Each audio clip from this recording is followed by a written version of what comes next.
शुरुआत हमारी female lead जिया से होती है, जो सो रही होती है और वो वॉशरूम के दरवाजे बंद होने की वजह से उठ जाती है। उसे पता चलता है कि उसका हस्बैंड उसे छोड़कर कहीं जा रहा है। तभी उसे फ्लैशबैक याद आता है कि डॉक्टर ने उसे कहा था कि तुम बीमार हो और तुम्हें कैंसर है और तुम्हारे पास जीने के लिए अब 3 महीने बचे हैं, तो तुम्हें हॉस्पिटल में एडमिट हो जाना चाहिए।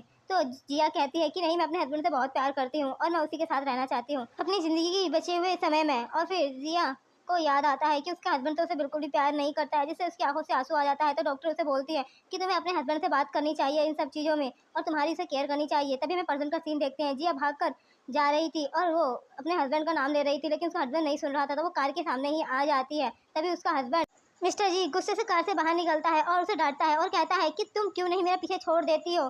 तो जिया रोने लगती है कि तभी वहाँ पर मिस्टर जी की गर्लफ्रेंड आ जाती है, जिसे जिया ने पैसे ऑफर किए थे 3 मिलियन मिस्टर जी को छोड़ने के लिए। तो वो भी बहुत चालाक थी और पैसों की लालची वो पैसे लेते ही फौरन भाग जाती है और वो वापस आ गई थी। जिया उसे देखकर कहती है अपने हस्बैंड से कि इसे बोलो कि यहाँ से जाए, क्योंकि मैं नहीं चाहती कि कोई बाहर वाला हम दोनों की बातें सुने, क्योंकि मैं अभी भी तुम्हारी लीगल वाइफ हूँ और मेरा तुम पर पूरा राइट है। तो इस मिस्ट्रेस को बोलो कि यहाँ से जाए। लेकिन उसके मुंह से मिस्ट्रेस सुनकर शीशी को तो गुस्सा आता है, लेकिन वो अपने चेहरे पर प्यार से मुस्कुराहट लाकर जिया से कहती है कि तुम गलत समझ रही है और उसे जानबूझकर धक्का मार देती है, जिससे जिया को चोट लग जाती है। कि तभी शीशी मिस्टर जी को पकड़ते हुए कहती है कि मैंने जानबूझकर नहीं किया है, मेरी बात को समझो। और वहीं जिया तो बस यही सोच रही थी कि मैंने तुमसे 9 सालों तक प्यार किया और मुझे क्या मिला, कुछ भी नहीं, आखिर तुम मुझे कैसे भूल गए। और फिर हमें फ्लैशबैक का सीन दिखाया जाता है जहाँ पर जिया एक लड़के का पीछा कर रही थी और फिर वो लड़का पीछे मुड़कर कहता है कि लिटिल गर्ल तुम मेरा पीछा क्यों कर रही हो। तो वो किसे कहती है कि मैं तुम्हें लाइक करती हूँ। तो वो लड़का उसे कहता है लेकिन तुम तो अभी बहुत छोटी हो। तो ये सुनकर जिया कहती है कि ठीक है, फिर जब मैं बड़ी हो जाऊंगी तो हम दोनों शादी कर लेंगे और हम दोनों बहुत खुश रहेंगे। ये याद करते हुए जिया इमोशनल हो रही होती है और फिर वो मिस्टर जी से कहती है कि क्या तुम मुझे 3 महीने तक नकली प्यार करने का नाटक कर सकते हो, उसके बाद मैं अपना सारी प्रॉपर्टी तुम्हारे नाम कर दूंगी, उसके बाद तुम जो चाहे वो करना, अपनी मिस्ट्रेस को घर भी ला सकते हो, मैं तुम्हें डिवोर्स देकर चली जाऊंगी। लेकिन मिस्टर जी उसकी बातों को इग्नोर करते हुए वहाँ से चले जाते हैं। और फिर वो जब अकेले में बैठे होते हैं तो बार बार उसे जिया की ही कई बातें याद आ रही थी और वो कह रहा था कि वो आखिर ऐसी अजीब बातें क्यों कर रही थी। कि तभी उसके पास शीशी आ जाती है और उसे गले में बाहें डालते हुए कहती है कि आखिर हम इतने सालों बाद मिल रहे हैं, उसके बाद भी तुम मुझसे ऐसे खफा खफा से क्यों हो। उस समय मुझे जाना पड़ा था क्योंकि जिया ने मुझे ब्लैकमेल किया था और उसने मुझे बहुत ही ज़्यादा टॉर्चर किया था, इसी वजह से मुझे तुम्हें छोड़ना पड़ा, क्योंकि मैं तुमसे बहुत प्यार करती हूँ और मुझे तुम्हारी बहुत याद आई, इसलिए मैं वापस आ गई हूँ। तो मिस्टर जी कहता है तुम्हारे असिस्टेंट ने घर देख लिया है, तुम जाकर वहाँ पे शिफ्ट हो जाओ। और वहीं नेक्स्ट सीन में हम देखते हैं कि जिया अपनी सारी प्रॉपर्टी वकील से बोलकर मिस्टर जी के नाम करवा रही थी, साथ ही डिवोर्स के। तो वकील कहता है कि आप ऐसा क्यों कर रही हैं। तो जिया को एक फ्लैशबैक याद आता है जब वो 14 साल की उम्र में थी, तब उसके मॉम डैड की मौत हो गई थी और वो रोते हुए भाग रही थी कि तभी उसे म्यूजिक की आवाज आती है जो उसकी मॉम बजाया करती थी। और फिर वो वहीं पर रुककर मिस्टर जी को देखने लगी और कहती है वही मेरे बुरे वक्त में मेरे साथ था और मेरी बेरंग जिंदगी में खुशियाँ उसने उकेरी थी। जिया मिस्टर जी को कॉल करके डिनर के लिए कहती है, तो फिर मिस्टर जी कुछ नहीं कहते और कॉल काट देते हैं। जिया मिस्टर जी का वेट कर रही थी और वेट करते करते ही सो जाती है, लेकिन मिस्टर जी नहीं आए थे। रात के 2 बजे मिस्टर जी घर वापस आता है और वो जिया को देख उसे पकड़ लेते हैं और उसे जबरदस्ती करने लगते हैं, लेकिन जिया मिस्टर जी को दूर करने लगती है। लेकिन मिस्टर जी उसे कहते हैं कि आखिरकार तुमने मुझे इतनी रात को यहाँ पर इसीलिए तो बुलाया था, और फिर उसे जबरदस्ती किस करने लगते हैं और उसके साथ नाइट स्पेंड कर लेते हैं। नेक्स्ट मॉर्निंग जब जिया की नींद खुलती है तो मिस्टर जी उस पर गुस्सा कर रहे थे। वहीं जिया के पेट में दर्द हो रहा था क्योंकि डॉक्टर ने उसे मना किया था अपने हस्बैंड के साथ इंटीमेट होने के लिए। वहीं मिस्टर जी उस पर इल्जाम पर इल्जाम लगा रहे थे। जिया मन ही मन सोचती है कि वो लड़की कितनी ज्यादा लालची थी, पैसे लेकर वो छोड़कर चली गई थी और अब वापस आ गई। तभी मिस्टर जी के पास कॉल आता है शीशी का और वो रोते हुए कहते हैं कि प्लीज मुझे बचा लो, मेरा किडनैप हो गया है। तो मिस्टर जी जिया पर ही गुस्सा करते हैं और कहते हैं कि तुम इतना नीचे कैसे गिर सकती हो, तुमने शीशी का किडनैप करा लिया। तो जिया कहती है कि क्या मैं अगर कुछ कहूंगी तो तुम मेरी बातों को बिलीव करोगे। तो मिस्टर जी वहाँ से गुस्से से जाने लगता है तो जिया उसे पकड़ लेती है और कहते प्लीज मुझे छोड़कर मत जाओ, मैं सच कह रही हूँ, मैंने कुछ भी नहीं किया है, वो नाटक कर रही है। लेकिन मिस्टर जी उस पर ही गुस्सा करते हैं और कहते हैं कि मुझे पता है कि शीशी कैसी लड़की है, वो तुम्हारी तरह धोखेबाज नहीं है। तो जिया मिस्टर जी को पीछे से हक कर लेती है, लेकिन वो गुस्से से उसे खुद से दूर करते हैं और खींचकर एक थप्पड़ मार देते हैं और उसे धमकी देते हैं कि अगर शीशी को कुछ भी हुआ तो मैं तुम्हें छोड़ूंगा नहीं, और वो चला जाता है वहाँ से।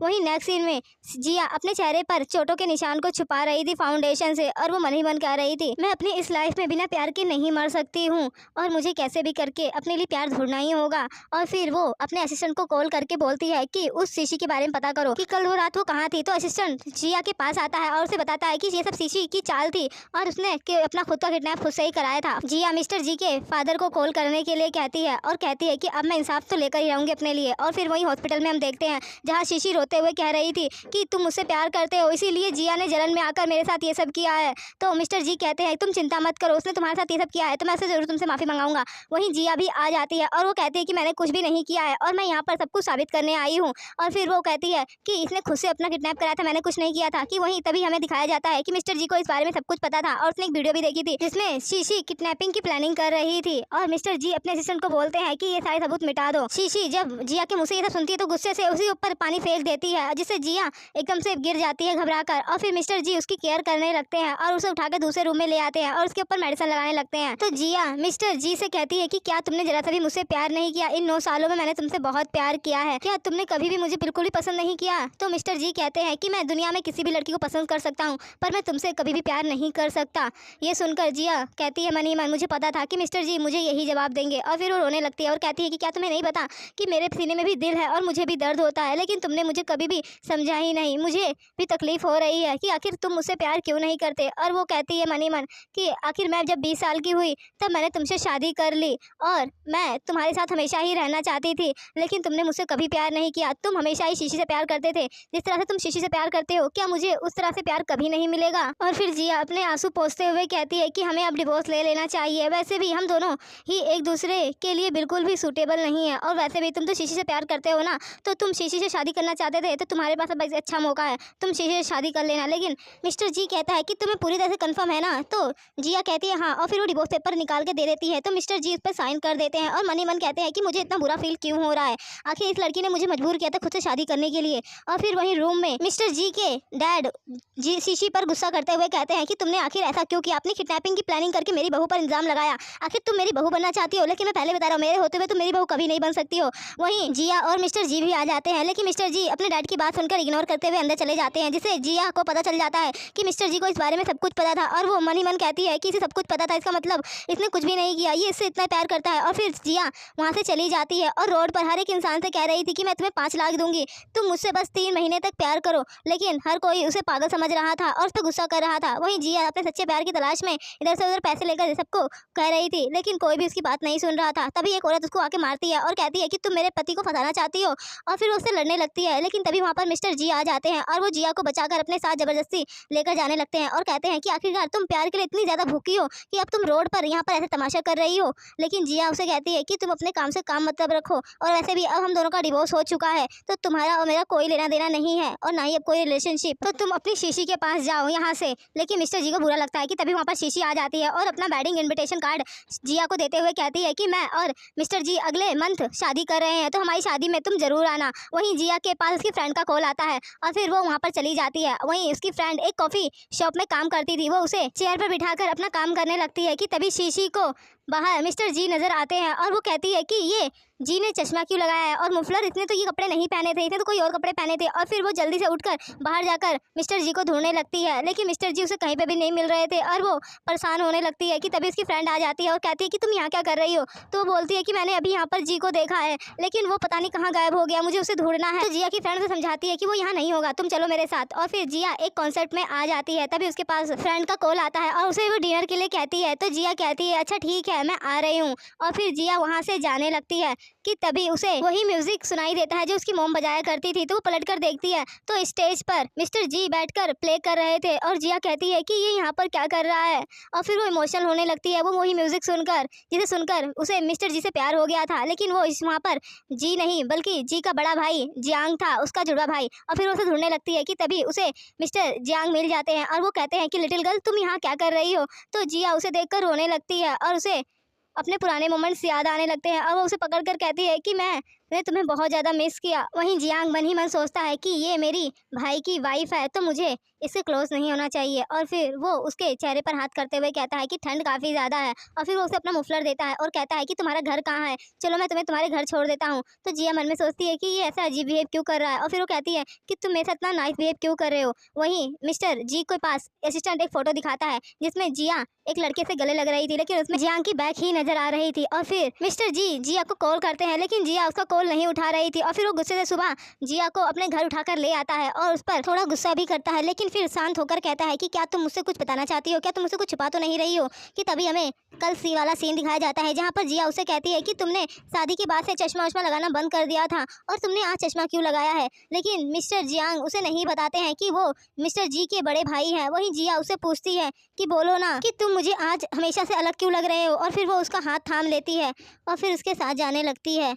वहीं जियांग जिया को घर छोड़कर वहां से जाने लगता है और वो मन ही मन कहता है कि क्या मुझे शहर छोड़कर चले जाना चाहिए, क्योंकि मैं नहीं चाहता कि इसे कोई भी प्रॉब्लम हो। तभी जियांग की कोई फोटो खींच लेता है। वहीं शी भी मिस्टर जी के घर पे आ जाती है, जिसे देखकर जिया को बिल्कुल भी अच्छा नहीं लगता और वो गुस्से से कहती है कि तुम लोग दोनों साथ में रह रहे हो, उसके बाद भी तुम मुझे यहाँ पर लेके आए, अगर तुम्हारी हिम्मत कैसे हुई मेरे विला में इसको लेकर आने की। और फिर वो गुस्से से चली जाती है। वहीं मिस्टर जी शीशी पर गुस्सा करने लगते हैं और कहते हैं कि तुम यहाँ पर क्यों आई हो। तो शीशी कहती है कि मैं तो तुम्हारा सामान जो तुम छोड़कर आ गए थे मैं वही देने आई थी, तो मुझे गलत मत समझो। और फिर मिस्टर जी गुस्से से वहाँ से चला जाता है और फिर तभी शीशी रेडी होकर पूरी तरह से मिस्टर जी के सामने आ जाती है नाइट ड्रेस में, और वो कहती है कि मैं चाहती हूँ कि हम दोनों हमेशा हमेशा के लिए एक हो जाए, मुझे शादी तक का वेट नहीं हो रहा। और फिर वो मिस्टर जी के गले पड़ जाती है, लेकिन मिस्टर जी को इरिटेशन होने लगती है और वो उसे धक्का दे देते हैं। तभी उसे याद आता है कि वो ऐसे ही बेरहमी से जिया को भी थप्पड़ मारते थे जिससे उसे बुरा लगता है, तो वो वहाँ से जाने लगता है। कि तभी शीशी कहती है कि क्या हुआ, तुम इतना गुस्सा क्यों कर रहे हो, क्या तुम मुझसे शादी नहीं करना चाहते हो। तो मिस्टर जी कहता है कि तुम चिंता मत करो, मैं शादी तो तुमसे ही करूंगा, आखिर मैं तुमसे प्यार करता हूँ। और फिर हम नेक्स्ट सीन में देखते हैं जिया अपनी फ्रेंड के साथ एक लड़के से मिलने आई थी। उसकी फ्रेंड एक लड़के से प्यार करती थी जो अब पैरालाइज हो चुका था, और वो उसे कहती है कि क्या तुम मुझे नहीं पहचान रहे हो। तो वो लड़का कहता है कि नहीं, मैं तुम्हें नहीं जानता, तुम कौन हो। और फिर वो रोने लगती है और फिर जिया उसके साथ जाती है, तो वो कहती है कि उसने मुझे पहचान लिया था लेकिन वो ना पहचानने का नाटक कर रहा था। तो जिया कहती है कि क्या तुम जिंदगी भर एक ऐसे इंसान के साथ रहना चाहती हो जो खुद की हेल्प भी नहीं कर सकता है। तो वो कहती है कि मैं उससे प्यार करती हूँ और प्यार ऐसा ही होता है, जब हम किसी से प्यार करते हैं तो हम ये नहीं देखते कि वो कैसा है। जिससे जिया को तो बुरा लग रहा था। वहीं नेक्स्ट सीन में मिस्टर जी जिया के पास आ जाते हैं और वो उससे कहते हैं कि मैं पिछले 2 मंथ तक तुम्हारे साथ रहना चाहता हूँ, तो क्या तुम मेरे साथ रहना चाहोगी। मैं तुम्हें बहुत ही अच्छे से ट्रीट करूँगा और बहुत ही अच्छे से रखूँगा। लेकिन जिया उसे मना कर देती है। तो वो उसे धमकी देते हुए कहता है कि अगर तुम मेरी बात नहीं मानोगी तो मैं तुम्हारे ऑर्फनेज के बच्चों को परेशान करूंगा, और फिर तुम सोच लो उन्हें बेघर करना है या तुम्हें मेरे साथ 2 महीने तक खुशी खुशी रहना है। जिससे जिया भी मान जाती है उसकी बात और उसे कहती है कि फिर मेरी भी एक शर्त है कि तुम्हें जब तक मेरे साथ रहोगे तब तक तुम्हें अपनी गर्लफ्रेंड शीशी से दूर रहना पड़ेगा। ये बोलकर जिया पीछे मुड़ जाती है, तो मिस्टर जी भी उसकी बात मान जाते हैं और वो उसे हक कर लेते हैं। जिससे जिया को आज पहली बार ऐसा लग रहा था कि जैसे उसकी ज़िंदगी में भी प्यार है, और वो थोड़ा इमोशनल हो जाती है और आंखों से आंसू निकलने लगते हैं। वहीं मिस्टर जी कहता है कि चलो मैं तुम्हें अपनी मॉम से मिलवाता हूँ, और फिर वो जिया को अपने मॉम से मिलवाने के लिए अपने घर पर ले आता है होम टाउन में, जहाँ पर उसकी मॉम उन दोनों को देखकर खुश होती हैं और वो कहती है कि क्या आखिरकार तुम इतने दिनों बाद आ रहे हो, तुम्हारा भाई भी आया था मुझसे मिलने के लिए और वो 2 दिन पहले ही यहाँ से गया है। ये सुनकर जिया कहती है कि क्या जी का भाई भी है, पर मुझे इस बारे में क्यों नहीं पता है। और फिर मिस्टर जी जिया का हाथ पकड़ लेते हैं और अपनी मॉम से बोलते हैं कि ये मेरी वाइफ है, और फिर जिया मिस्टर जी को ही देखने लगती है। और फिर उन दोनों का हैप्पी मोमेंट दिखाया जाता है, जहाँ पर मिस्टर जी उसे बहुत ही ज़्यादा अच्छे से ट्रीट कर रहे थे और उसके साथ हैप्पी मोमेंट एंजॉय कर रहे थे। वहीं जिया मिस्टर जी से कहती है कि मैं सच में बहुत ज़्यादा हैप्पी हूँ, लेकिन मैं तुम्हारे साथ एक बर्फ़ का स्नोमैन बनाना चाहती हूँ, तो क्या तुम मेरे लिए इतना करोगे। कि तभी मिस्टर जी को शीशी का कॉल आ जाता है और वो कहते हैं कि मेरा एक्सीडेंट हो गया है, मेरे पास जल्दी से आओ। तो वो कहता है कि मैं तुम्हारे पास नहीं आ सकता। तो वो उसे धमकी देने लगती है कि अगर तुम मेरे पास नहीं आए तो मैं सारा इल्ज़ाम जिया पर डाल दूंगी और मीडिया में ये बोल दूंगी कि वो मेरे साथ ऐसा कर रही है। तो मिस्टर जी आने के लिए मान जाते हैं और वो सामान पैक कर जाने लगते हैं। तो जिया उसे मना करती है और कहती है कि तुम कहाँ जा रहे हो, तुमने तो मुझसे प्रॉमिस किया था कि तुम मेरे साथ 2 महीने रहोगे। तो वो कहता है कि शीशी की तबीयत खराब है तो मुझे उसके पास जाना होगा। तो जिया उसे मना करती है और कहती है कि अगर तुम चले गए तो मैं अपना कॉन्टैक्ट तोड़ दूंगी, उसके बाद मैं तुम्हारे साथ कोई बात नहीं करूंगी। लेकिन वो नहीं मानता और चला जाता है। वहीं जिया के पास उसकी सास आ जाती है और वो उससे कहती है कि तुम कहाँ जा रही हो। तो जिया कहती है कि अब मैं वापस घर जा रही हूँ, और फिर वो वहाँ पे बर्फ़ देकर कहती है कि क्या मैं यहाँ पे एक स्नोमैन बना सकती हूँ। तो उसकी मॉम कहती है तुम्हें जो करना है कर सकती हो। फिर जिया वहाँ एक स्नोमैन बनाती है और वही जियांग का मुफलर जो उसने उसे उड़ाया था वो उसे पहना देती है, और फिर वो फ़ोटो देखने लगती है जहाँ पर कई सारी फ़ोटो थी, और फिर वो एक मिस्टर जियांग की बचपन की फ़ोटो उठाकर लेके अपने साथ चली जाती है। वहीं मिस्टर जी की मैम जब जियांग का मुफलर देखती है तो वो कहती है कि ये तो जियांग का मुफलर है, तो ये यहाँ पर कैसे है, और ये जिया के पास कैसे आया। ये बस वही सोच रही थी कि तभी जिया की आंखें खुलती है और वो अपने आप को हॉस्पिटल में पाती है। तभी हमें दिखाया जाता है कि जब जिया एयरपोर्ट पर आई थी तो वो बेहोश हो जाती है, और फिर वहाँ पर जियांग होता है जो उसकी हेल्प करता है और उसे हॉस्पिटल लेकर आता है। जिया के पास डॉक्टर आती है और उसे जल्द से जल्द अपनी सर्जरी कराने के लिए कहती है, लेकिन जिया उसे मना कर देती है और कहती है कि मैं सर्जरी नहीं करना चाहती, आखिरकार मेरे पास ज़्यादा समय नहीं बचा है और वैसे भी सर्जरी क्लिक कराकर मुझे ज़्यादा से ज़्यादा 1 महीने की ही ज़िंदगी मिल पाएगी। और फिर जिया अपने फ्यूनरल के लिए फ़ोटो क्लिक कराती है और एक अच्छी सी जगह ढूंढती है जहाँ पर उसे दफनाया जाएगा। वो जगह सच में बहुत ही खूबसूरत थी और वो कहती है कि मेरे मरने के बाद मेरे लिए कोई भी नहीं रोएगा और ना ही कोई सैड होगा। उसके बाद वो उसी क्लास में जाती है जहाँ पर जियांग हमेशा ही म्यूजिक प्ले कर रहा था और फिर वो वहाँ से जाने लगती है कि तभी वो जियांग से टकरा जाती है और जियांग उसे देखकर कहता है कि तुमने इतने कपड़े क्यों पहने हैं, तुम्हें ठंड लग जाएगी। और फिर उसे अपना कोट पहनाने लगता है, जिसे देखकर जिया थोड़ी इमोशनल हो जाती है और रोने लगती है। तो उसके आंसू पोंछने लगता है और कहता है कि तुम रो क्यों रही हो। तो जिया उसे अपना कोट निकाल कर दे देती है और कहती है कि तुम क्यों मुझे परेशान कर रहे हो। और मन ही मन कहती है कि जब मैं इसे भूलना चाहती हूँ तो क्यों ये हमेशा मेरे पास आ जाता है। वहीं जियांग जिया को इस तरह जाता हुआ देख कहता है कि यह लड़की हमेशा ही मुझसे मिलती है तो सैड क्यों रहती है। वहीं जिया की जब नींद खुलती है तो वो अपने पास मिस्टर जी को पाती है और वो उससे दूर हो जाती है। तो मिस्टर जी कहता है कि मैंने तुमसे प्रॉमिस किया था तो इसलिए अब मैं तुम्हारे साथ 1 महीने तक रहूंगा। लेकिन जिया उसे मना कर देती है और कहती है कि हम दोनों का वो लव कॉन्ट्रैक्ट पहले ही खत्म हो चुका है, तो तुम यहाँ से चले जाओ अपनी शीशी के पास। लेकिन जियांग नहीं जा रहा होता है और वो उससे माफ़ी मांग रहा होता है और उसे एक्सप्लेन करने की कोशिश कर रहा होता है, लेकिन जिया उसकी एक बात नहीं सुनती है, जिससे मिस्टर जी को बुरा लगता है और फिर जिया उसे लात मार के वहाँ से निकाल देती है और मिस्टर जी को ना चाहते हुए भी जाना पड़ता है। वहीं जिया जब अपने रूम में आती है तो उसकी तबीयत खराब होने लगती है और वो बेहोश हो जाती है कि तभी उसे आकर मिस्टर यांग पकड़ लेते हैं और वो याद करती है कि यांग कोई और नहीं बल्कि उसका अडॉप्टेड भाई था, जिसे उसके मॉम डैड ने अडॉप्ट किया था और उसकी फैमिली उसे मिल गई थी, जिसकी वजह से उसे जाना पड़ रहा था अपनी फैमिली के पास। लेकिन वो कहता है कि तुम चिंता मत करो, तुम मेरी सिस्टर थी और सिस्टर रहोगी। और फिर वो उसे अपने साथ हॉस्पिटल लेके आ जाता है और उसे पता चलता है कि जिया की तबीयत कितनी ज़्यादा ख़राब है और उसे गले लगाते हुए कहता है कि तुमने मुझे बताया क्यों नहीं। और फिर वो उसे अपने कंधे पर उठाकर लेके जाने लगता है, लेकिन तभी वहाँ हॉस्पिटल में शीशी आ जाती है और वो उन दोनों को ऐसे साथ में देखकर जी को कहती है कि देखो इसका अफेयर चल रहा है यांग के साथ, तुमसे डिवोर्स लेते ही इसने किसी और मैन को ढूंढ लिया। वहीं यांग भी मिस्टर जी को टोंट मारते हुए कहता है कि मुझे नहीं पता था कि मिस्टर जी की इतनी आंखें खराब हैं कि उसने इतनी अच्छी लड़की को छोड़कर बल्कि एक ऐसी लड़की को चूज किया जो उसके 1% के बराबर भी नहीं है। तो शीशी भी अपने इंसल्ट सुनकर गुस्से से कहती है तो क्या ये जिया उसके बराबर है, वो भी उसके लायक नहीं है। और फिर वो ही मिस्टर यांग जिया को अपने साथ एक पार्टी में लेकर आता है जहाँ पर पार्टी में कई सारे अमीर लोग आए थे और वो यांग के साथ जिया को देख उन दोनों की तारीफ करने लगते हैं और कहते हैं कि लगता है ये आपकी नई गर्लफ्रेंड है। वहीं मिस्टर जी शीशी के साथ भी आए थे, तो यांग की नजर जैसे ही उन दोनों पर पड़ती है तो यांग शीशी की इंसल्ट करते हुए कहता है कि भले ही तुम इस पार्टी में हो लेकिन तुम्हारा स्टेटस नहीं बदलने वाला, तुम हमेशा ही मिडिल क्लास से मिडिल क्लास ही रहोगी और तुम्हारा स्टैंडर्ड। तभी सभी लोग भी इसका मजाक उड़ाने लगते हैं और हंसने लगते हैं। वहीं मिस्टर जी भी शीशी का बिल्कुल भी सपोर्ट नहीं कर रहे थे, जिसे शीशी को तो गुस्सा आ रहा था और वो मन ही मन बोलती है कि मुझे सपोर्ट क्यों नहीं कर रहा, कहीं इसे जिया से प्यार तो नहीं हो गया। वहीं यांग अगले दिन अब्रोड चला जाता है जिया के ट्रीटमेंट के लिए, डॉक्टर से मिलने के लिए। वहीं जिया उसे बाय करके स्कूल में आ जाती है और वो बच्चों को पढ़ा रही थी, तो तभी सभी स्टूडेंट्स उसकी बातें बहुत ही ध्यान से सुन रहे थे और वहीं जिया बहुत ही अच्छे से सभी बच्चों को टीच कर रही थी और म्यूजिक के बारे में बता रही थी। वहीं मिस्टर जियांग जिया को छुप छुप कर देख रहे थे और उन्हें पुरानी मेमोरी याद आ रही थी, लेकिन वो जैसे ही जी को देखते हैं वो चले जाते हैं। वहीं जिया के स्टूडेंट्स उससे बोल रहे थे कि आप ये म्यूजिक हमेशा क्यों बजाती हैं, तो जिया कहती है ये मेरा एक सीक्रेट है। और तभी वहाँ पर उसकी क्लास खत्म हो जाती है और जी उसके पास आकर कहता है कि तुम्हारा ये कौन सा सीक्रेट है। तो फिर जिया उसे कुछ नहीं बताती है, तो वो उससे कहता है कि मुझे रिग्रेट हो रहा है तुम्हें तलाक देने का, तो क्या तुम मेरे पास फिर से वापस आ सकती हो प्लीज़। लेकिन जिया उसे मना कर देती है और उस पर गुस्सा करते हुए कहती है मैं कोई चीज़ नहीं हूँ, जब तुमने चाहा तोड़ दिया और जब चाहा तुमने पा लिया, मैं तुमसे अब बिल्कुल भी प्यार नहीं करती हूँ और मुझसे तुम दूर ही रहो। ये बोलकर जिया उस पर गुस्सा करके जाने लगती है और उसे एक जोर की लात मारती है, जिससे मिस्टर जी को दर्द होने लगता है। वहीं नेक्स्ट सीन में शीशी ने जानबूझकर अपना हाथ काट लिया था और जी उसे अपने साथ लेकर हॉस्पिटल में आते हैं और जबरदस्ती ना चाहते हुए भी उसके साथ शादी करने के लिए मान जाते हैं, क्योंकि शीशी उसे ब्लैकमेल करने लगती है। वहीं तभी मिस्टर जी के पास कॉल आता है और उन्हें पता चलता है जिया की मौत हो गई है। ये सुनकर तो उन्हें एक जोर का झटका लगता है और वो जिया के पास आ जाते हैं। वहीं जिया की फ्रेंड शीशी की लाश के पास बैठकर रो रही थी और वहीं पर शीशी भी आ जाती है और जब वो देखती है कि जियांग अपनी गोद में लेकर जिया को बैठा हुआ है और फिर वो कहती है कि मैं हार गई, क्योंकि जी जिया से प्यार करता है। वहीं जियांग भी आ जाता है और फिर उसे वहाँ पर एक कार्ड मिलता है जिस पर जिया ने अपनी फीलिंग्स लिखी थी कि वो किससे उस लड़के से प्यार करती थी और उसे पैसे ही देखते उसे फर्स्ट लव हो गया था, जिसे याद करते हुए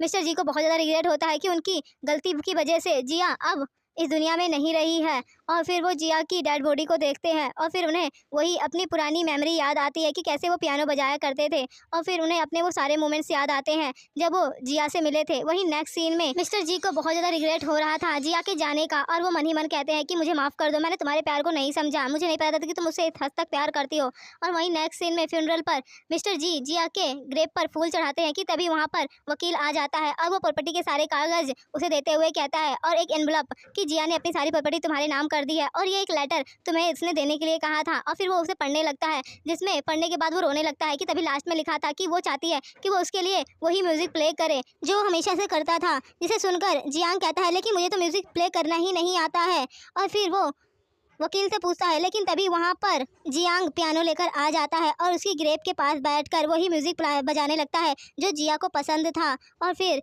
जी पूछता है कि तुम्हें ये म्यूजिक कैसे आता है, तो जियांग उसे बताता है कि जिया मुझसे प्यार करती थी, तुमसे नहीं, और उसने बाय मिस्टेक मुझे समझकर तुमसे शादी कर ली। ये सुनने के बाद तो जी का दिल टूट जाता है और उसे अपनी मॉम की बात याद आती है जब उन्होंने बताया था उसे कि तुम्हारी वाइफ के पास उसके बड़े भाई का मुफलर क्या कर रहा है, जिससे मिस्टर जी को सारी पुरानी मेमोरी याद आने लगती है। और वो कहता है कि मैं वो पर्सन था ही नहीं जिससे तुमने प्यार किया था। कि तभी जिया की फ्रेंड वहाँ पर आकर मिस्टर जियांग की फोटो रख देती है और वो मिस्टर जी की तरफ देखकर कहती है कि ये मुझे जिया के कमरे से मिला था। वहीं जियांग भी वहाँ से चला जाता है और फिर जिया की फ्रेंड मिस्टर जी के कान में कहती है कि जिया तुम्हें कभी माफ़ नहीं करेगी, और फिर वो वहाँ से चली जाती है। ये सुनकर तो मिस्टर जियांग का दिल और भी बुरी तरह से टूट जाता है कि उसका एक गलत ही अस्तित्व था जिया के दिल में। और फिर वही हम नेक्स्ट सीन में जिया को देखते हैं जो मरी नहीं जिंदा थी, और फिर डॉक्टर उसे नई लाइफ के लिए कॉन्ग्रेचुलेट करती है। और फिर इसी के साथ ये ड्रामा यहीं ख़त्म होता है। तो कमेंट करके मुझे ज़रूर बताइए कि आपको ये ड्रामा कैसा लगा, और साथ ही आप अगर मेरे चैनल पर नए हैं तो मेरे चैनल को सब्सक्राइब करके जाइएगा और साथ ही कमेंट करना ना भूलिएगा। Thanks for watching.